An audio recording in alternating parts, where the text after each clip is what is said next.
Hi again, Steffi. Let's try it again. Hello. Hi, thank you, Thea. We're so glad you can see us.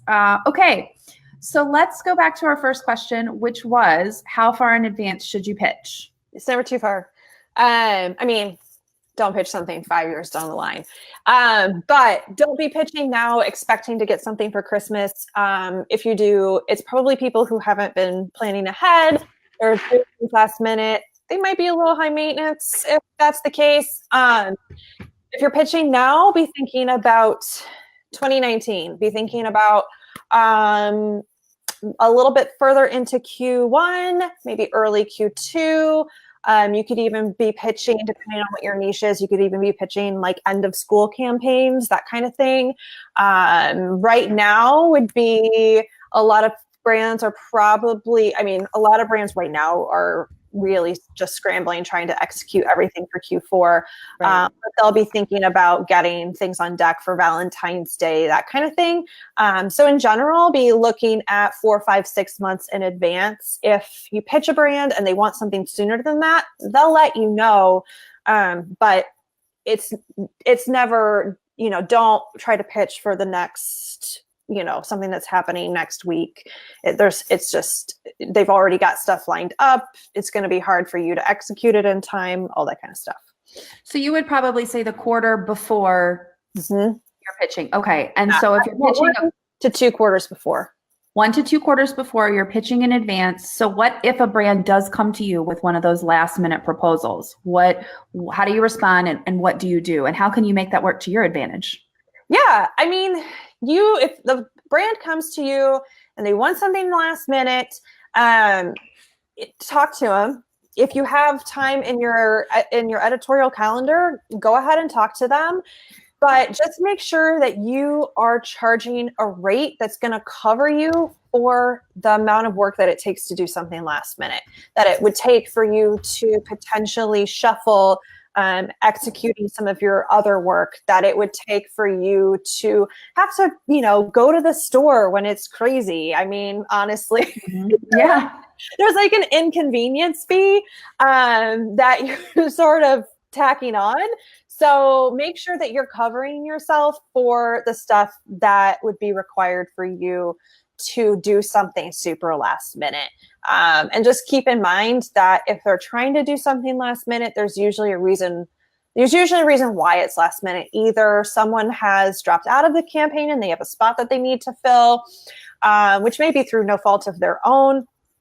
But it could be that they just aren't that organized. So just kind of keep that in mind, that they might be a little squirrely. But for me, when a brand is high maintenance, it's a little bit less about what they're asking in terms of deliverables, because you can always charge more to cover what deliverables they're asking for. For me, it's really more about the communication aspect of things. And when they're emailing super last minute and asking for things, if they frequently email at 4:45 p.m. Eastern time on a Friday and they want something by the end of the day, that's just not reasonable. And it makes them really hard to deal with. And it makes you have to scramble around and move all the cheese everywhere. And that's not really, it's just, sometimes it's not worth it to work with somebody that's like that. So you kind of have to decide that going in, as you're conversing with them, coming up with, your rate and what the scope of work is going to be and working on that contract. Just keep an eye on what are their emails like? Are they prompt to respond? Are they slow to respond? And just kind of keep that in mind when you're thinking, okay, is this something that I want to take on? Because especially if it's last minute and they're not responding to questions that you have, or they're not, reviewing drafts in the amount of time that you're asking them to, or that they said that they would, that's a pretty big red flag, and all sorts of things that I would recommend covering for yourself in a contract. And trust your gut, you guys. If first of all, you've got to be having that conversation with them in order to know any of these things. So you need to be figuring out who your person is and talk to them about it. But then beyond that, if you're getting a feeling that's like, nah, take yourself and trust your gut and trust yourself. Yeah. Okay. So Michelle Palin has a question for us. She says, Did you guys see a decline in brands wanting Q4 work this year? Or maybe it was just me. Last year, it seemed like I was getting a lot of direct requests this time of year, but also even all the blog networks had a lot of campaigns coming in, but it seems quieter this year. I think 2018 in general has been a little quieter. I think that I've seen, I don't know that I want to say that I've seen less work coming through, because I don't know that that's accurate. I think they may just be shifting focus a little bit in terms of like what they're wanting. In terms of there may not be as many doing like one-off campaigns, that they may be going back to people that they've worked with before for campaigns in the past for that Q4 work. So I don't know that I've necessarily seen less. I think it might just be a little bit different. So you were saying it might be that brands are wanting something different. So what are brands wanting, and what should we be wanting from brands? And quickly, Brienne was telling us that she didn't see that there was less, but she said she'd heard other folks say it, maybe because bloggers are getting better at being proactive, so brands don't have to do as much outreach. That actually might be it. It might be more that you're seeing fewer of the pitches come through, and that they're all because they're just already being actively pitched. So that actually could very much be it. And what I always say is, when I'm doing, because I used to be, in my previous life, before I came to Mediavine, I worked as a brand and I did an affiliate program and ran the influencer program. And what I always said was that I want to work with bloggers and influencers who really want to work with me and love my product. And so if people are reaching out and telling me they love my product and want to work with me, they're the that's ones awesome. Go to first. Mm-hmm. Yeah, of course. Yeah. Okay, so let's talk about this. So we were saying pitching. Mm-hmm. How do you know who to pitch, and how do you pitch? Walk around your house. What do you use every day? What are things that you use every day? What are things that you purchase seasonally? What are things that you've had on your Amazon wish list for 6 months and just haven't made the jump to buy yet? But you have a lot of friends that love the product or are recommending the product. Those are the brands to go for first, because like Jenny said, brands really love to work with people who already use their product, already know their product. They're not, people that are just like, oh yeah, I thought I'd like try it.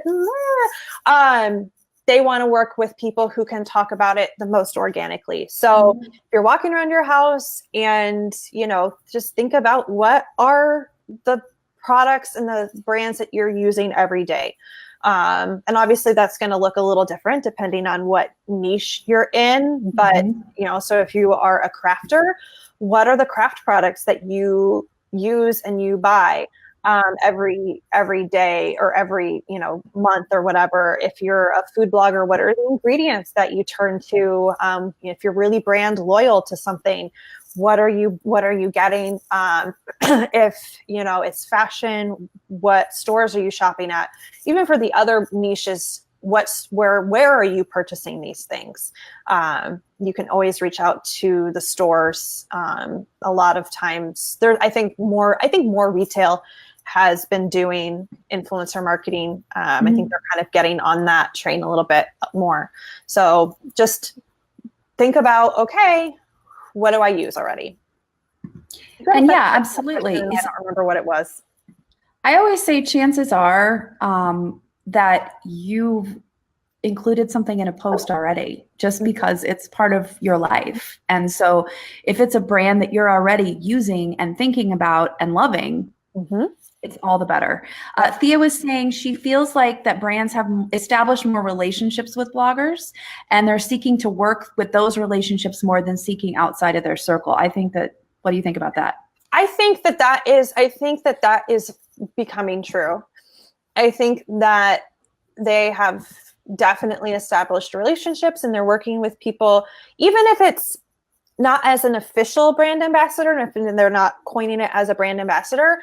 I think that they are starting to work with people in a unofficial ambassador way, where they're coming to them every quarter, which is something that we always encourage brands to think about, because When I talk to brands on the phone, I always ask them to sort of take a step back and think about how they use the internet and think about how you as a user, how you consume content and how you consume recommendations on brands and products.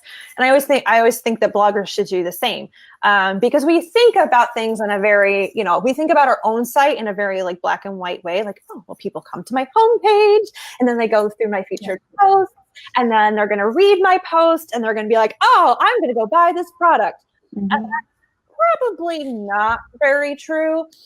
So think about like when you're reading a blog post or when you're scrolling through on Instagram and you see a product, yeah, occasionally you may go and impulse purchase that. I mean, I know that I have, but for example, there's one of our Mediavine publishers. I follow her on Instagram, and she had talked about this lip mask that she uses at night. And I saw it and I was like, oh, that sounds really cool. And then I didn't purchase it at the time. And that was maybe 3 or 4 months ago. And then like a few weeks ago, I was like, oh, you know what? I really need something at night. Oh, I know. I saw Julie talk about this.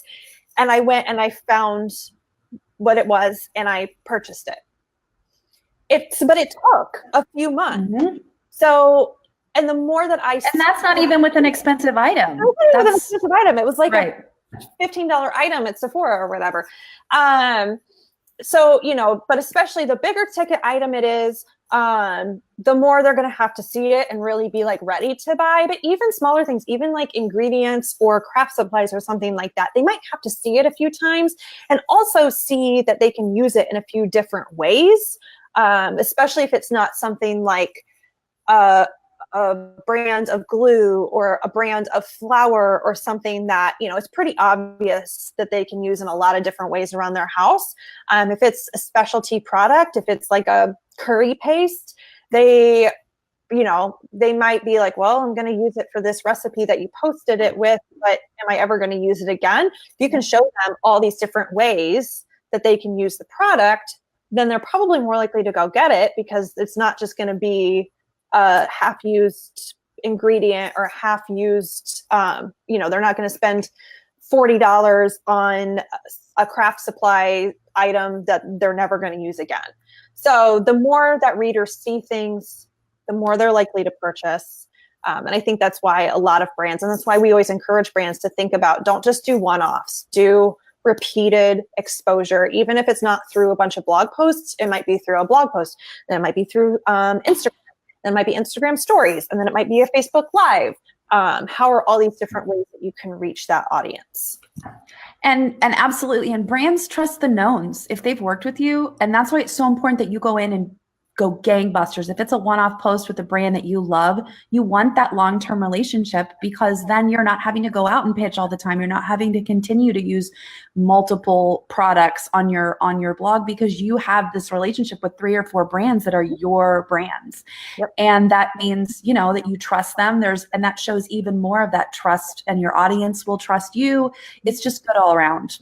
So Brianne said, yes. I get the attention of brands by including their products in listicles. It's not a dedicated post, but that way there's something about them when they go to my blog.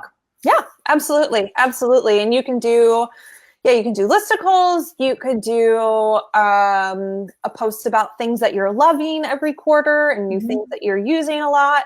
Instagram stories are so great for this, because it lives only for 24 hours. If you want to put it in your highlights, go ahead, have fun.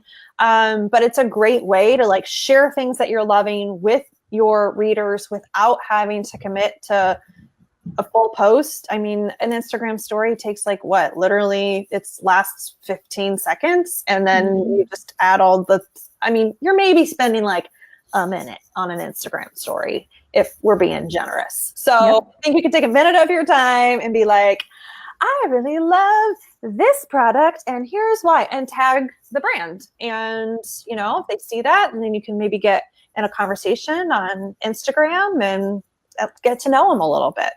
Yeah. When you pitch them, you can tell them, I'm already talking about you just because I love you so much. Like, you don't even have to pay me to love you. Yeah. But if you do pay me, I'll love you more. So Amy Pelsner said, how can you pitch when you have low social media following, but pretty decent page views? So there's lots of different things that brands can and should be looking at. And so social media, like you don't have to be everything to every brand. You really don't. If you are, then I mean, power to you, and we're all going to wonder like how you're getting extra hours in your day. But most of us don't have the time to be every single thing to everyone. So I always encourage publishers to really think about where do you shine, and really pin your pitching around where you shine. So if your social media isn't that great, maybe don't pitch social media only, but really play up your page views and really play up, if you've got a really good number of, if you've got let's say you've got a high number of page views, but you don't have as many unique readers, you can spin that as, I've got all of these people who are coming back to my site. They're coming back to me regularly. They're not just coming to me once and then, not coming back for another 30 days or whatever. They're coming to my site every day or every week. If you've got a really great average time on page, if you've got, 4 or 5 minutes that your average reader is spending with your content on each of your pages, they're really absorbing that content. They're really they're paying attention to what you're reading. They're taking in that brand messaging. So talk about that. If maybe you don't have a huge social media following, but you get really good engagement for the number of people that are following you. I would rather work with someone that has, 1,000 followers and all of them are really engaged than someone who has 1 million followers and doesn't get much engagement. Because I know that engaged audience is more likely to buy through on a recommendation. So just figure out where your strengths lie and lead with that. And, if you have something that's not as much of a strength, don't pitch like that alone. Figure out where you're strong and work on that. And, you can be working on that other stuff in the background, getting that better, but really boost that up in your pitch when you're talking to the brand. Lead with your strength. I always compare it to my acting days when, like, I'm not going to go in and be like, guys, I am a roller skating ballerina. You should see it. It's incredible. Because I'm not.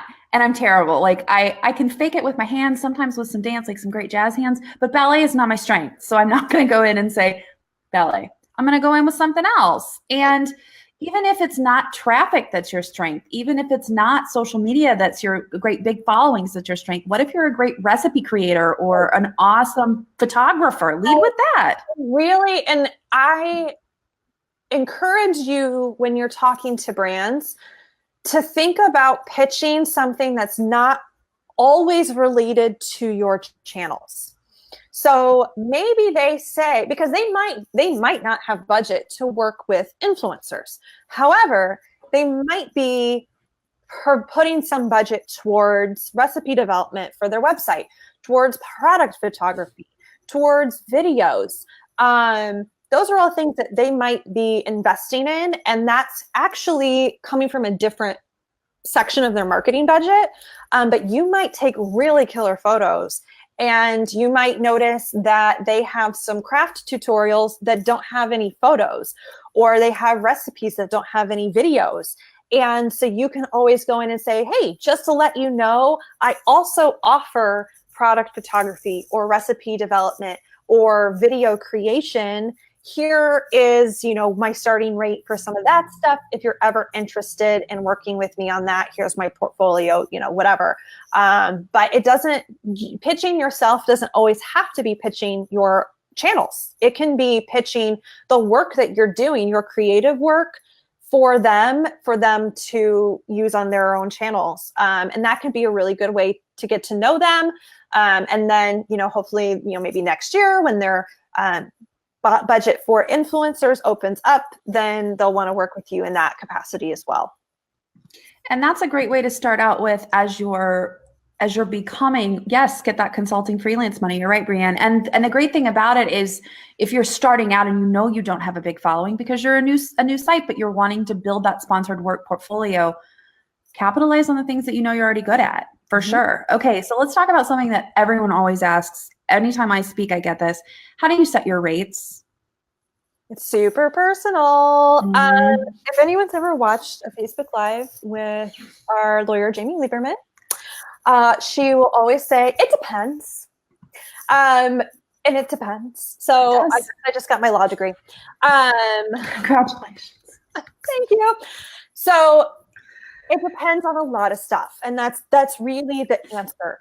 And unfortunately, maybe someday we will be at a place in this industry where there are standard rates. But unfortunately, there's not.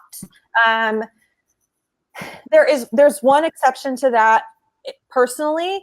If a brand is asking for the rights to use your photos and or your video in a way, in something beyond just like, using it on their website or in their social media, if they're asking for the rights to use that photo in their other marketing materials, be it ads or, their anything like that, if you can use the Getty image calculator, and you can pop in the parameters of what they're asking for, and it'll give you what like the photography or videography like industry standard is. And you can decide, from there if that is about what you feel comfortable with, or if you want to give them a break and charge less, or if you want to charge more. But that does at least give you a benchmark of what is standard in the industry, and it gives you the ability, like you can say, like, hey, this is like the standard of the industry. But that's really the exception.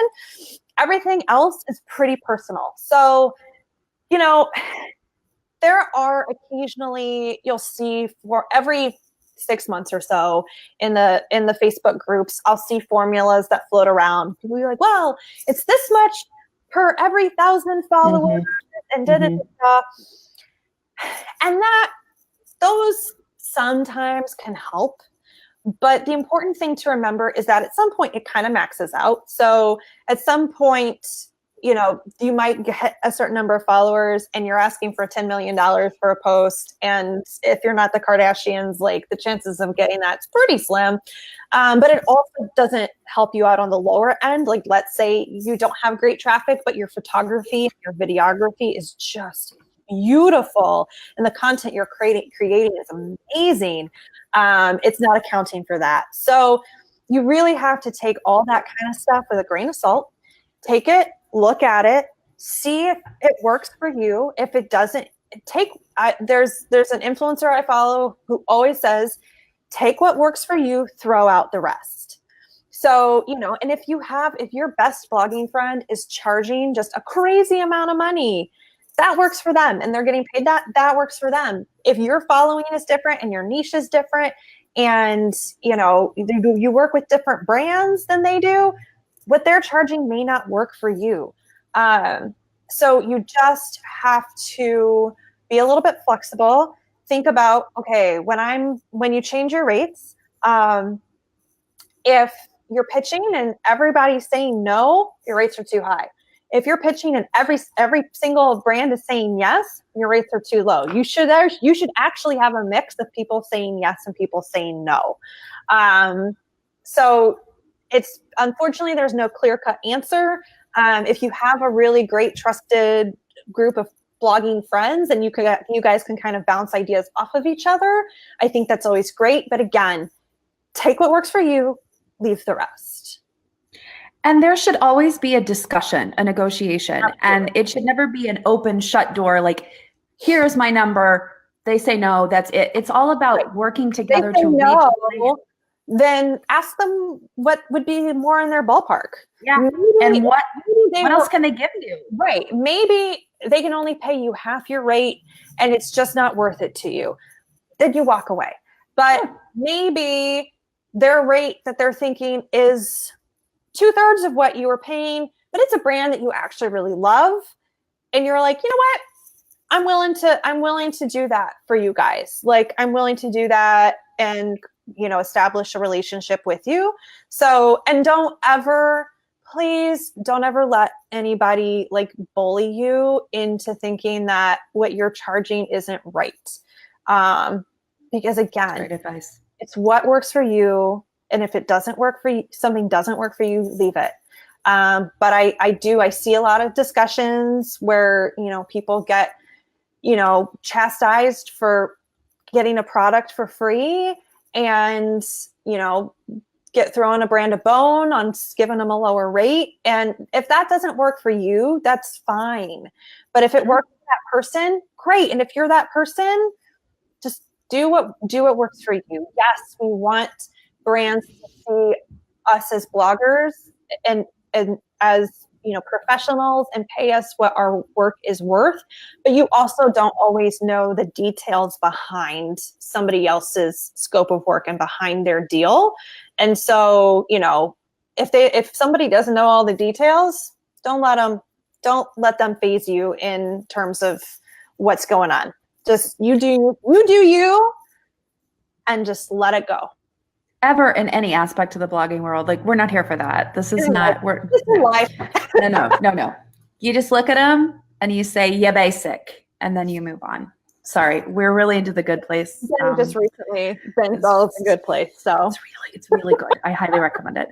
But the other thing is, if it's a product that you love and they can only do 2/3, get that in product. They can pick up the rest of that third.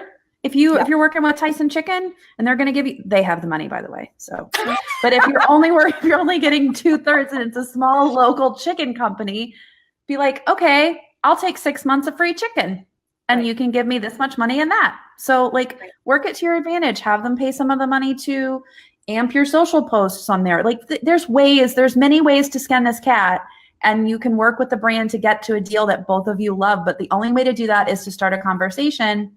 And the only way to start a conversation is to talk to the right person. How do you find the right person? Who is the right person? It's almost never the first person you talk to.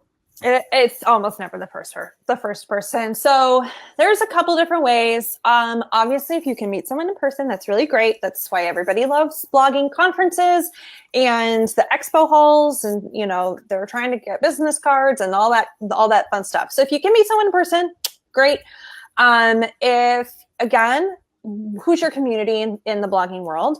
If you have a really close blogging friend and they blog about, similar topics or brands to you, maybe ask them who they're working with. They might have a contact that they're willing to share with you. If you, obviously, you can always hit up their website. You can always do a search. Sometimes they'll have a marketing contact listed on a website. Sometimes, or it might be a social media contact. That might be a place to start. Another tip that I use a lot is if I can't find anything on their website or anything like that, I will go to Google. I will search the company name and press releases, and then I will look for press releases that have been published in the last 6 months or so. If they've posted them on their website or they've put them out via any of the newswire services. A lot of times, if you scroll, it'll either be at the top under the headline and the subhead, or it'll be at the very bottom by the boilerplate, which is that a thing where at the bottom that says about the company. A media contact may be down there as well. So it'll be one of those two places, and you may be able to find a media contact that you can give that a try. I've been successful with that sometimes. So that's a little bit of a hack. If you can't find any of the other ways, a reliable contact, you can always try that. Also, LinkedIn, it is a very great place to search, go to the company, click on their thing, search, and you can look at those second and third connections, find the people. Oh, yeah. Alex said the press release tip is so helpful. It is helpful. And So yeah, check on LinkedIn too. Sometimes it'll be like marketing manager, marketing associate, influencer person. Just look for some of those key marketing influencer things like that terms, and hit those people up. Yeah. Okay, so let's talk a little bit about press kits, media kits, whatever you want to call them. So what should go on them? What shouldn't? How long should they be? Should they be immediately available on your site? Let's do all things press kit, media kit. I personally, I don't think you need a lot on a press kit. I don't think you need a lot on a media kit. I think it needs to be 1 page, possibly 2, but that first page is really where all the info should be. And really, at the end of the day, they want to know what your stats are. They want to know what your stats are. I'll be honest, Period. They don't really care about a whole lot else. And they don't really care to have your whole life's biography. If you can give them a couple, like 2-3 sentences about your site, and or about your readership, if there's, something really specific niche wise where you fit, maybe include that. Make sure you're including your social stats. Don't put your rates on there. Don't do it, because you're going to end up undercutting yourself or scaring them away. So just leave. You can include a list of the services that you provide. Please don't put any rates with that. Please. Why? Steffi and I both preach this all the time. Why? Yeah, well, because let's say that I have my media kit and I charge $1,500 for a blog post, and I've got a really big brand and they have $5,000 to pay. Then they see $1,500 and they're like, "Oh, she only asked for $1,500. Why would I pay her extra money if I don't have to?" And they're like Scrooge McDuck in their money. Yes. But you may get a little brand who sees that and they only have $1,200 to give you, and they're like, "Oh, well, she charges $1,500. Out of my price range." You totally would have accepted $1,200. Suddenly, maybe you've lost that work without ever having that conversation. The other thing, please, please, please, please, please, please, please, make sure that your URL is hyperlinked on your press kit. Don't just say that your site is Steffi Cooks. Don't even just tell me what your URL is. Hyperlink it so that they can click it and then it goes to your site. Please. Because anything that you can do to make it easier. Anything.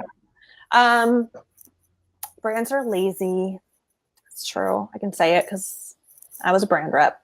We're lazy. James. And they just don't have a lot of time. And if you can't make it easy, it's sort of like when you're interview. If you've ever been in the position to interview someone for a job, you're looking for the people who are showing up and they're putting their best foot forward and they're making it really easy for you to find out all the wonderful things that they've done.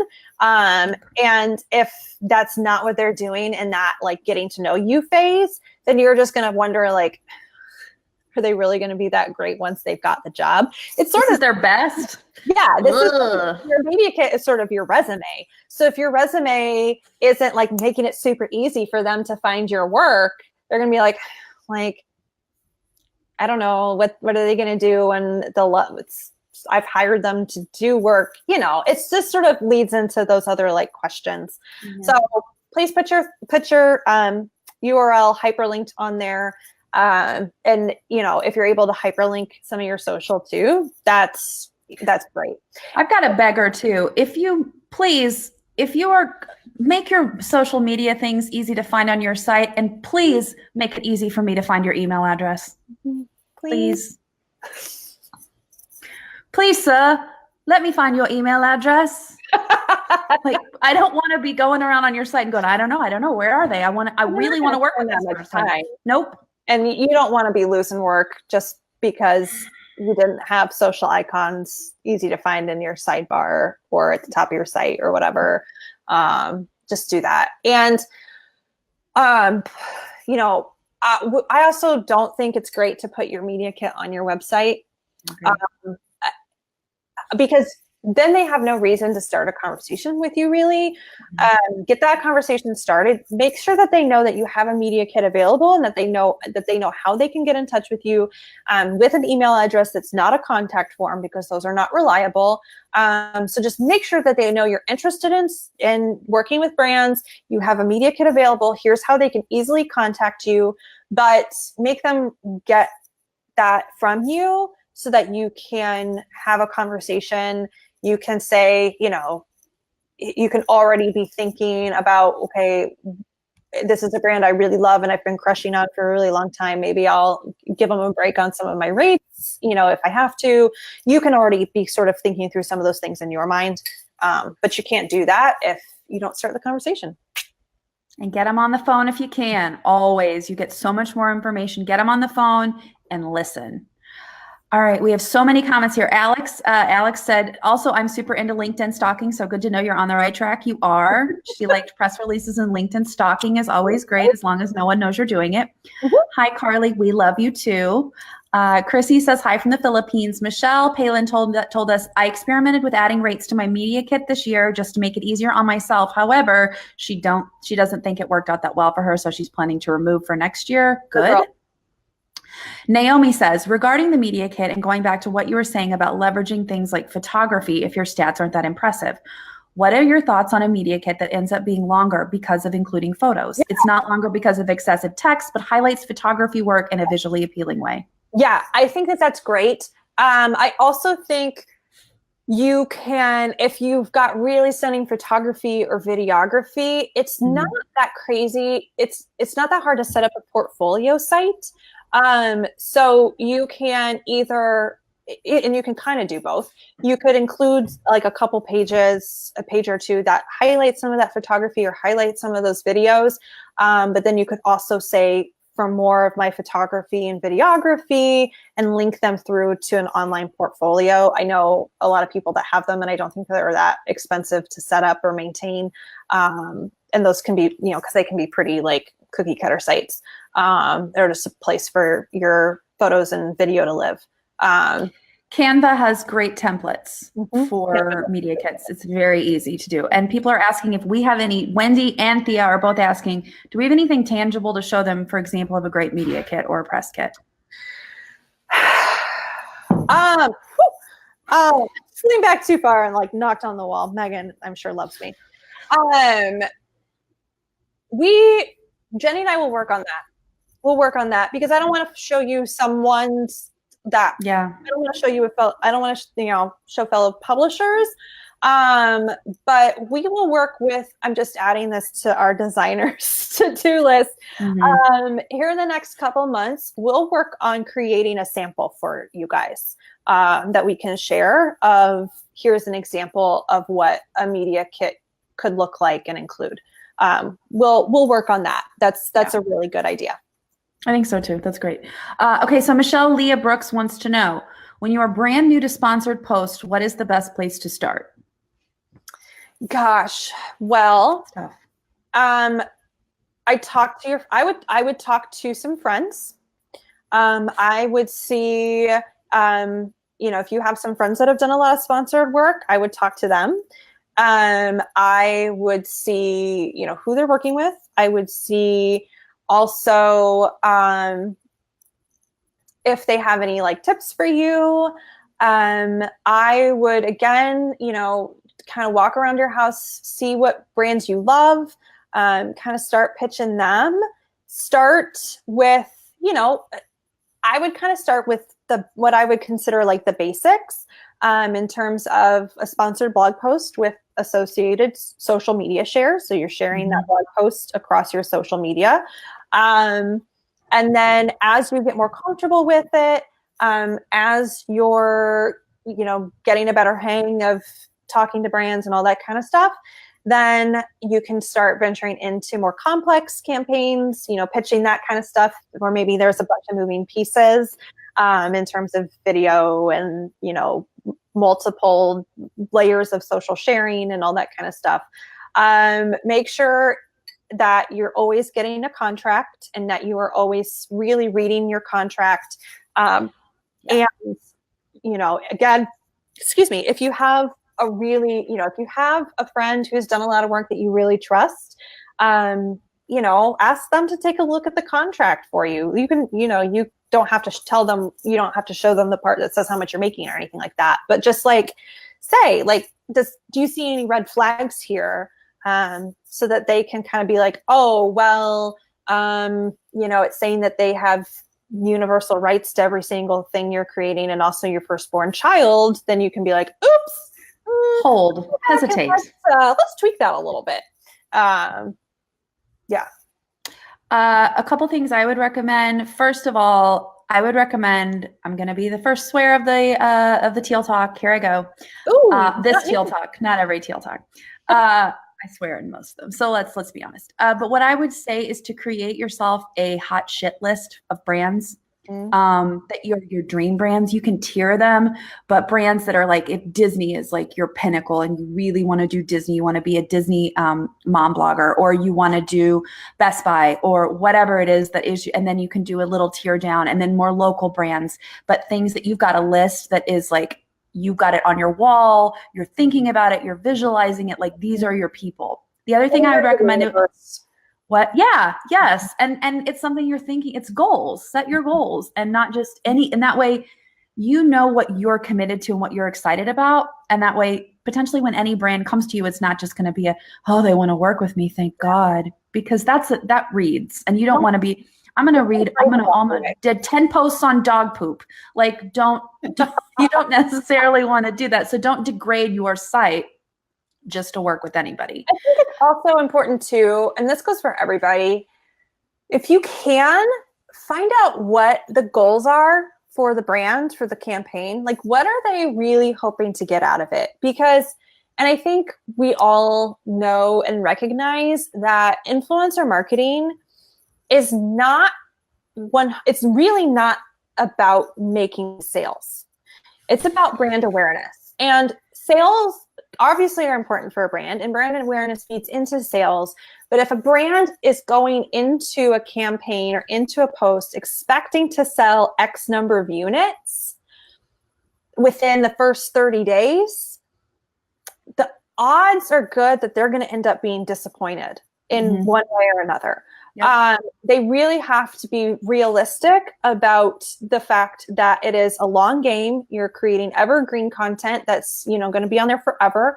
That people may, especially if it's like a really expensive product that you have to like create a login on a site to buy, is probably not going to do a ton of sales. But it might be creating that awareness. Then by the time the holidays come around and people are holiday shopping, they're going to think about that big ticket item. But I've walked away from potential contracts before because the brand's expectations were so skewed that they, were saying, well, we need to guarantee that we can sell X number of units in X number of days. And you're going to be disappointed. You can't guarantee that kind of stuff. So don't be afraid to walk away. Don't be afraid to walk away if their expectations are skewed. Don't be afraid to walk away if they just aren't going to pay you what that you're worth, or if it's just a product that you feel kind of like about, and your readers are going to be a little like about. Don't be afraid to walk away. It's okay. You don't have to take every campaign that comes your way. Like, and it might feel like, oh my gosh, if I don't take it, then I'm putting it in the universe that I don't want. No, like, keep your standards. Keep your standards. If there's something that it's just not going to be a good fit, it's okay to say no. 10 posts about dog poop. Nope. So I totally 100% Megan posted this. It's great. I took the hot shit list from Kathleen Shannon, who was the first keynoter of the Mediavine Charleston conference in 2017. She posted that keynote session. Watch it, y'all. It is Brand saying manifest it. Yeah. When I started this job, it was not too long after that conference. And I got a big whiteboard. It's on the wall in my office. And I literally make spaces. She'll talk about that, like making spaces for brands that you want to work with. And so when I started the job last year, I had, X number of campaigns I wanted to sell by the end of the year. And I made those spaces, and guys, I filled it up. And it may sound like a bunch of hooey, but hey, I think it worked. I think you put it into the universe, and that you're seeing that on your wall. It's driving you. Watch that session. It's awesome. It is awesome. And sometimes it's good to be a little bit woo-woo. I mean, I'm not saying all the time. I'm not telling you like fill your office with crystals and like voodoo and all, whatever works for you. Like if that's what you do, rad. But like I'm just saying, like this is something that it helps you to have a positive mentality. Okay, so Michelle Palin said Jenny recommends getting on the phone. I do always. She said she has mixed feelings on that. She had one recent call that, like you said, cleared things up and sealed the deal in about 10 minutes instead of a zillion emails back and forth. But then another potential client had me on the phone for an hour. I thought it went well. They were excited. Then suddenly they didn't have a budget a week later. Sometimes it seems like they just want to get my ideas. I mean, that probably would have happened via email or the phone. Yeah. And that happens all the time. I do, I think that there is some value in holding back a little bit, especially when it comes to ideas. Yes. Anytime you're creating a proposal, you want to like put some ideas out there, but always like hold just a little bit back. Because, you don't want them to just be able to go off and execute it without you. We learned, I always learned that when I was working at a PR firm and we had new client proposals. You don't want to tell them, you want to tell them enough so that they know what your plan is and how you're going to spend their money, but you also don't want them to just be able to like take your plan and then like, all right, team, here's our strategic plan. Let's execute it without paying any money. But honestly, yeah, I mean, if a brand's going to ghost, a brand's going to ghost. And at least, maybe it was an hour on the phone, but you probably would have lost more time than that in emails with them. So, and that, it happens. Jenny and I have been on calls that like went really great. And then they turn out to be kind of wackadoo and they ghost or whatever. And it happens. Shit happens. And yeah, it does. The other thing I think, Michelle, is I recommend talking about 30% and listening about 70% when you're on the phone, because that way asking those open-ended questions and then just really active listening and taking copious notes. The point of getting on the phone is you can get a lot more information out of them very quickly, and people are a lot looser on the phone. Plus, this is a tip from, as she was mentioning, our lawyer earlier, Jamie Lieberman. It's a courtroom tip. She's a lawyer, one of my besties. She always recommends that people want to fill silence. If you're okay with being comfortable with silence, chances are that brand's going to fill it and they're going to tell you some things that you really do want to know. So just be quiet, ask a question, and just sit there and let them stew a little bit, and then they'll start talking more and you'll be just taking notes. Yep. Alex says, if I have a brand relationship that's only been gifted product, are there tips for moving forward towards a paid relationship? I mean, I think at some point you kind of have to put your foot down and just say, I love working with you. I love the product. I'm at a point where I'm not able to post XYZ without, changing our relationship, moving into a, monetary relationship. And, here's what I can do for you. Here's what extra you can get by paying me, because, if they're not paying, maybe you're not pulling out all the stops on everything. So show them like what extra they're able to get from you by paying you. But it does require probably an awkward conversation or email, just to say like, so I really love you guys, but mama's got to pay the bills. So yeah, you have to. Yes, you have to be comfortable with having the uncomfortable conversations a little bit. Exactly, and you have to, because it's your business. Yep. And you don't need to apologize for charging money for your work, and you don't need to apologize for needing to pay your bills. No. So that's the thing. Michelle Palin told us, Mediavine has helped me work with one of my dream brands twice now, which is Nielsen Massey. She says love. Hey, we're so glad to hear it. Okay. Alex Sundstrom says awkward emails are worth the money. True. Yeah. I mean, I can feel real awkward, and then I'll feel way, way less awkward when I take that check to the bank. Yeah. Like I guarantee my awkwardness will just melt magically away when I'm spending those dollars on whatever. Yep. Okay, so we've got time for one more question, Steffi. I want to talk about SEO and sponsored work, but first I'm going to make a couple of announcements. I want to talk about how SEO intersects with working with brands, because sometimes people feel like when they're doing sponsored work, SEO has nothing to do with it.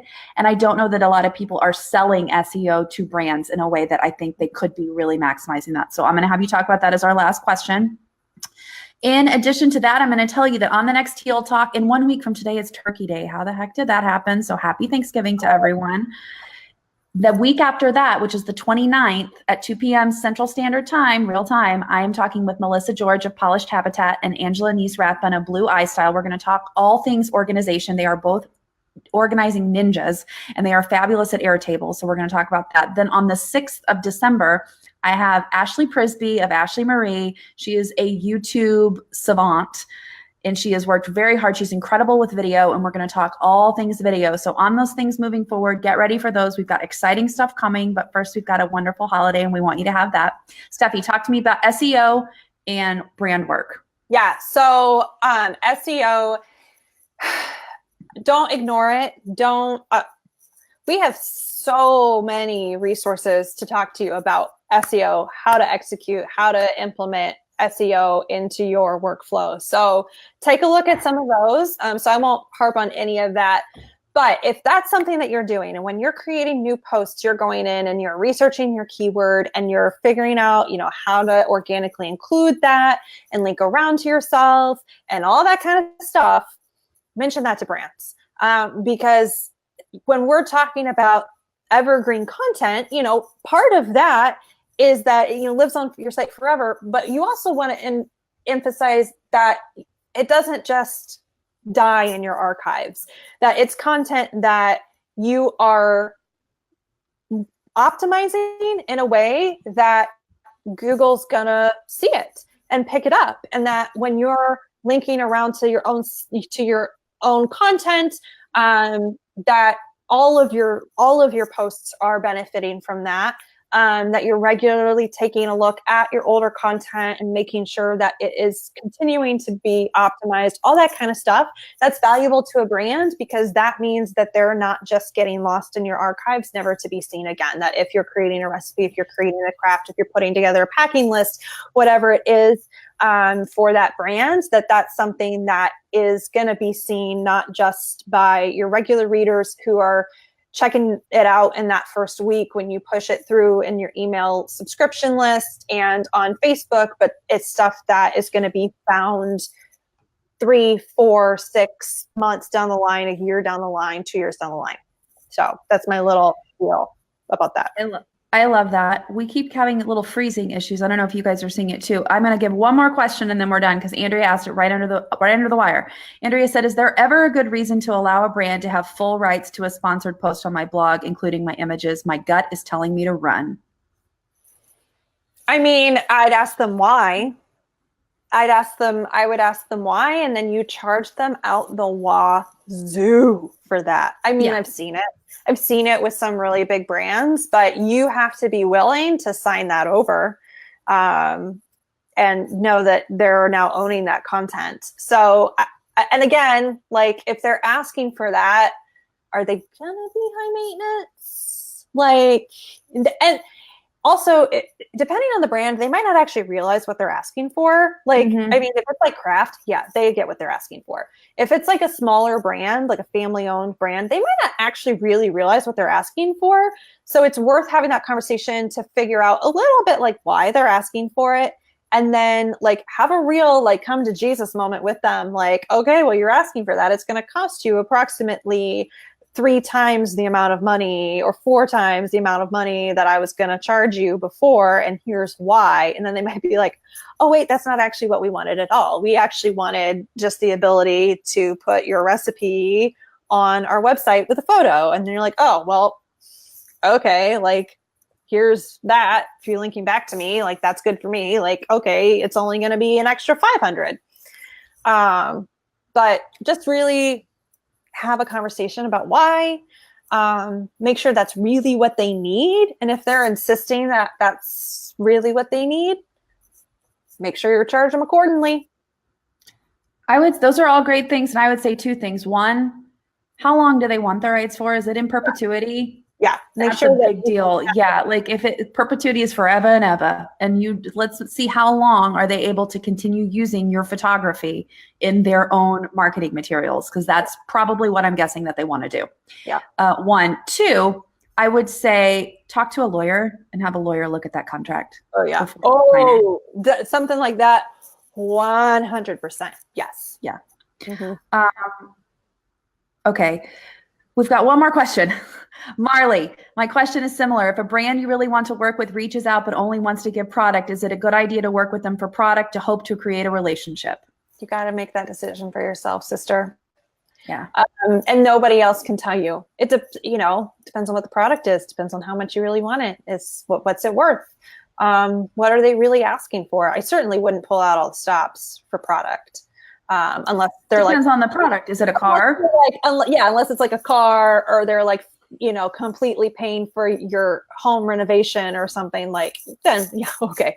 But if they're offering you like a bag of flour, what is that worth to you? Maybe you really want to work with them and establish a relationship. So you're like, okay, yeah, you know what? If you send it, I'm happy to do some social media shares. I'm happy to give you some shout outs on Instagram stories. Or if it's a little higher price, maybe you feel like, okay, I'm willing to provide a blog post, but I'm not gonna, go crazy overboard. It's just that you have to decide that for yourself based on what you feel your work is worth, what you feel the product's worth, all that kind of stuff. Just kind of have to feel it out and make a gut decision for yourself. Marley, I would use your blogger network too. Ask around who's worked with this brand and do they actually pay at any point? Yeah. Like, is this going to be something that you're making an investment in for the future, or are they just trying to get a post off of you for free? Yeah. Steph, you've been amazing. I've had so much fun with you. Yay. We had a really good time. You are not basic. We're going to have to say that this is the end, but thank you so much for your questions. Again, this is the 15th of November. We've got all your questions live. This is going to go, as all of our lives and Teal Talks do, they go up on our YouTube. Once they've been edited, you'll be able to have access to them in perpetuity. I mean it. And that's in writing. So you never have to worry about missing one. And we want you guys to have an amazing, incredible, blessed Thanksgiving and enjoy your time with your family wherever you are. And we appreciate you so much. Thanks for watching. Everyone. Bye, everyone.